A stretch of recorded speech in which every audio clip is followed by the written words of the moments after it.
في قسنطينة محاولة مغربية والدفاع موجود. تبقى الكرة منطقة الجزائر رأسية عند الحارس حماش.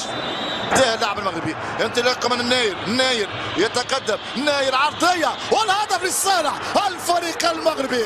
رأسية وسام زكريا جول المنتخب المغربي سجل على طريقة سيري الماتادور يمنح تقدم للفريق المغربي. كرة اختها الناير، عرضية من الناير يسجلها 18 زكريا زيكو يمنح التقدم لصالح الفريق المغربي. انطلاقه واعده جدا من الناير. الناير اختطف الكره من المدافع الجزائري. شوفوا الغلطه هنا اقتناص الكره من شر الناير عرضيه من الناير راسيه. حموني ينطلق، حموني يحاول مرور، حموني ما يمرش، كره ترجع. يانيس فرحات يرفع كره، فرحات سهله عند الحارس بن خوسيل. فرحات كرة مسترقة من أول، التصدي موجود، تبقى المحاولة قائمة. تلعب كرة من عناتوف، محاولة جزائرية خطيرة، الانطلاقة السريعة، كرة التعادل، الحارس يتصدى، تبقى خطيرة، أوقفها بن خوسيل وجها لوجه يضيع زياد صالح تميل للفريق الجزائري. جزائر خطير الفريق الجزائري، المطالب بضربة جزاء والليبي يقول لا، ركنية. الحكم الليبي المبروك محمد الواثق من قراره يقول ترفع كرة منطقة الجزاء والحارس طويلة الآن في محاولة مغربية، انطلاقة سريعة ممكن ثاني، ولكن تصدي رائع في اللحظة الأخيرة. الإنقاذ زكريا وسام حاول المرور لديل في انتظار تنفيذ الركنية. كرة على مستوى الركاب الثاني، هذه رأسية بعيدة إلى ضربة مرمى للفريق المغربي. امامنا رقم 4، محاولة لصالح منتخب المغرب من اجل الكرة الثانية، هذه كرة خطيرة والدفاع الجزائري في اخر فوق على بالتالي الناير، ايمن الناير بعرضية بالمقاس ورأسية بلمسة واحدة سجلها وسام. تصل وسط الميدان، اقرب اللاعب ايت بودلال عند الحارس حمد، كانت بمثابة تحصيل حاصل. هذه كرة منطقة الجزائر تبقى عند الفريق المغربي، مغرب في الهجوم. كرة تعود جولة جزائرية من خلال يعقوبي، تبعد بالخطأ، التسديد من خارج منطقة الجزاء. المغرب المنتخب المغربي اللي تألق في المونديال الأخير والسود الأطلس. كرة من جديد الفريق المغربي يظل في منطقة الجزائر، زكريا والساري سدد الحارس حماش المغربي. ترجع كرة عند 24 حموني إصابة اللاعب الشاهين الشتاوي.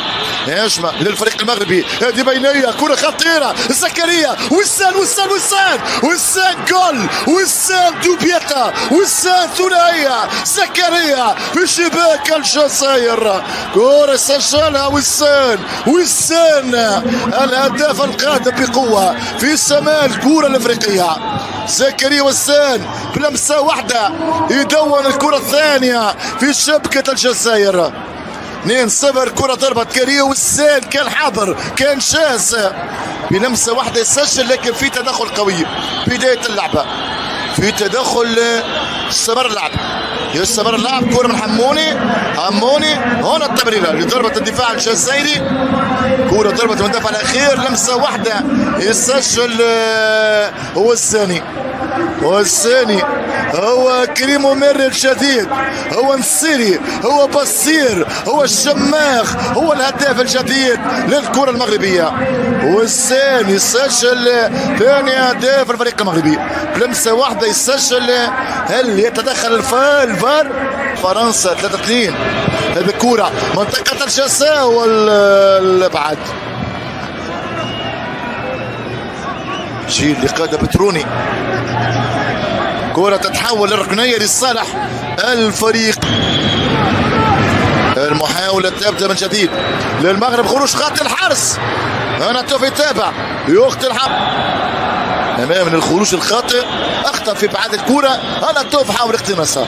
هنا الإعادة، حارس بن غوسيل ومعاه ايد بوتليل اقرب كان في بالثاني يلعب كوره بالثاني عند الحارس بيمر. هنا طوف خطير، هنا طوف عرضيه رفع الكوره منطقه المغرب بالثاني عرضيه لبحث الكوره ونال ما اراد بهدف اول عن طريق وسان. في الشوط الثاني جاب الثاني كرة خطيرة والثالث الهدف الثالث للفريق المغربي هذه المرة. هدف شاكير، كرة قوية من شاكير. شاكير يأكد التعال، يأكد الذهاب للمونديال، يأكد الانتقال للمربع الذهبي بثلاثية مغربية مستحقة. هدف شاكير في الشبكة، ابتسامة حامل عرين، فرحة الفريق المغربي. انتصار مهم جدا، انتصار يساوي بطاقة المونديال، انتصار يساوي مواصلة المشوار في هذه البطولة. كرة عرضية كيفما جاءت سددها شاكير، غالط بها حماش. 3-0 ثلاثية تؤكد التفوق المغربي في هذا الموعد. كرة قوية شاكير، شاكير يسدد بقوة. كرة تغالط الحارس الجزائري وتؤكد أن كل الطرق تؤدي عبد الحق يحاول مرور استخلاص الكرة. شاكير يمرر هجمة خطيرة للفريق المغربي من خلال حمون. السلام عليكم خوتي العزاز ومرحبا بكم كيف العاده في قناتكم وقناتنا. والناس اللي باقي ما اشتركوش في قناه جو فوت بريس يمكن لهم يدعمونا بالاشتراك والضغط على زر الجرس باش حطينا شي فيديو يوصل عندكم نتوما الاولين.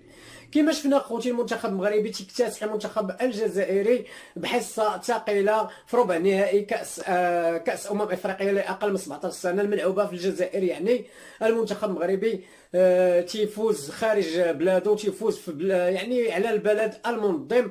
وهنا المنتخب المغربي اخوتي بهذا الفوز اولا تنبغيو نباركوا المنتخب المغربي اللي بطبيعه الحال حنا فرحانين بفوز المنتخب ديالنا، تنباركوا ليه الفوز على المنتخب الجزائري بعد الحصه الثقيله. وايضا المرور تاهل كاس العالم هو هذا اهم شيء في هذه المباراه هذه وبهذا الفوز هذا. المهم الخوت المنتخب المغربي كان احسن من المنتخب الجزائري طيله المباراه، وهنا تيبينوا بانهم احسن منهم. وهذيك الكاس العرب اللي خسرناها يعني النهائي بضربات الجزاء وكنا احسن منهم في الماتش، كنا رابحين حتى الاخر عاد صدق لهم واحد الهدف. هنا دابا المنتخب المغربي دخل ما بغاش يعاود نفس الخطا، فلذلك بدل ما يسجل هدف واحد سجل اهداف كثيره. وبهذا الفوز هذا تيتأهلوا لكأس العالم ان شاء الله. وحنا فرحانين بصراحه، يعني ما بقيتش عارف شنو تنقول بقوه الفرحه ديالنا للمرور لكأس العالم بالفوز والتأهل من المنتخب الجزائري اللي كان سرق منا الفوز في المباراه اللي كانت في كأس العرب. فمبروك المنتخب المغربي. ان شاء الله في كاس العالم عاوتاني يفرجونا. ودابا باقي لنا ان شاء الله نصف النهائي في هذا كاس افريقيا والنهائي علاش لا. واخا اهم شيء هو المرور كاس العالم، ولكن بغينا نربحوا في نصف النهائي ونديو هذا الكاس هذه علاش لا. خوتي الاعزاء تبارك الله عليكم، نتلاقاو في فيديو جديد. السلام عليكم.